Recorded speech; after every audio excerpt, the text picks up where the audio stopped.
Hello from Australia. My name is Zane McIntyre. I'm the CEO and co-founder of Commission Factory.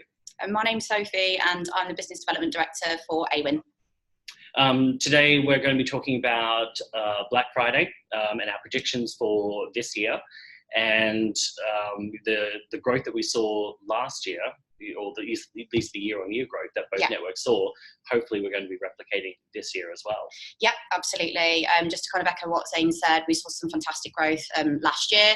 What I probably would say is just to kind of point out a couple of differences with the Australian market in comparison to maybe the UK or the US, who potentially are, the consumers over there are maybe slightly more on board with Black Friday. So it's still something that Australian consumers are like increasingly getting behind, but it's not as sort of big a frenzy as it perhaps is elsewhere.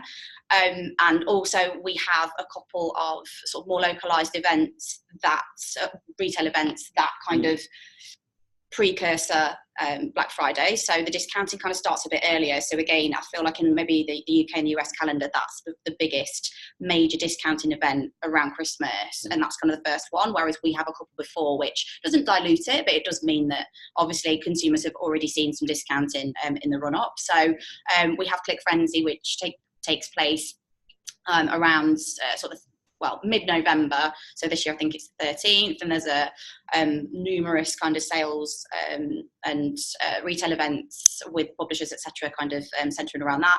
And then before that, we also have Singles Day, which again is sort of increasing in popularity sort of globally. But we typically see, so one of the predictions that we have, and it's something that we saw last year and we predict that it will happen again this year, is that retailers will start to discount early, and it will be around the first week in November that we think we'll start to see those discounts happen. So basically from Singles Day just throughout November, and then with maybe a slight break before the Christmas sales start. But that's what we believe will happen. Yeah, I mean, well, last year, I mean, it was right up until almost Christmas that the local postal services was still, guaranteeing deliveries before Christmas up until I think the 17th or 18th of December. In Australia, we don't have any deliveries of, let's say, couriers or postal services on the weekends, but that was something that did change last year, where they were delivering on weekends to make sure people were getting their packages. So right up until December, or Christmas more so, we will see all this discounting going on. And then we will then have all the continuation of that on Boxing Day sales. Yeah, for sure. And I mean, I guess there's a difference between this year and last year, and I don't know what your opinion is on this, but with Amazon was a major threat for a lot of local retailers last year. So this time last year, nobody really knew when they were going to launch and to what degree. And obviously they're live this year, but not to the degree that we thought they were going to. How do you think that's going to impact Black Friday? Well, I think we're going to see, like last year, even a further increases in the participation. So last year was obviously a lot of people participating to combat the launch of Amazon. Now they've had a year in the market, and more of them are going to want to participate. Even if they're discounting extremely heavily and eating into their own profit margins, they're going to be considering that it's a sale that Amazon didn't get.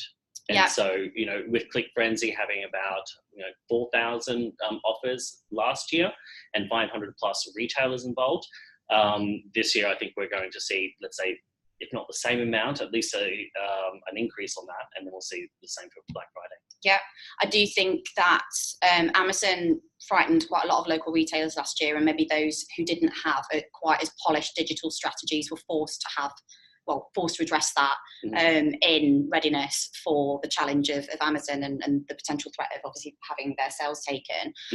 I think with Amazon not launching to the capacity that we thought they were going to last year, those digital strategies, the local advertisers and local retailers reap the benefits of that, and I think they're going to want to repeat that this year, and so we'll have invested more in the online events, like Black Friday. So yeah, exactly. So they're investing in those events, but they're also investing in networks such as ourselves and the diversity of the publishers that we now have in the marketplace, that we have each brought into the APAC region, whether it's Awin or Commission Factory.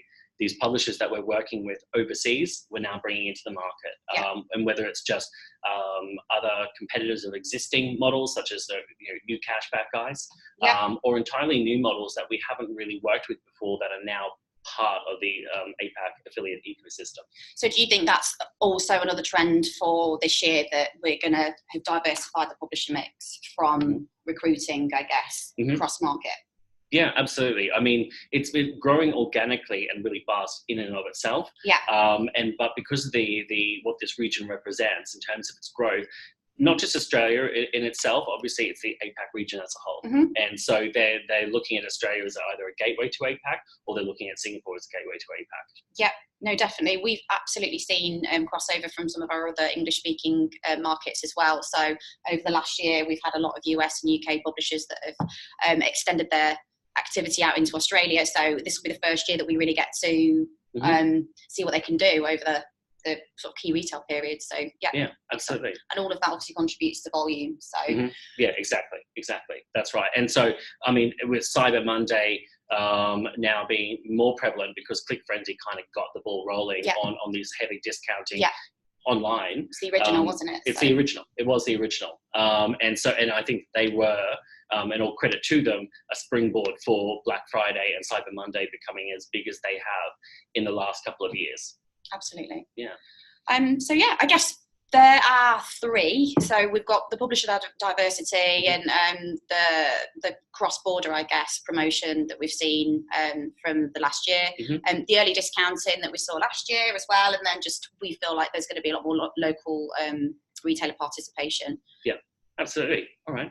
Well, thank you everyone for listening, and good luck on Black Friday. Yeah, good luck on Black Friday.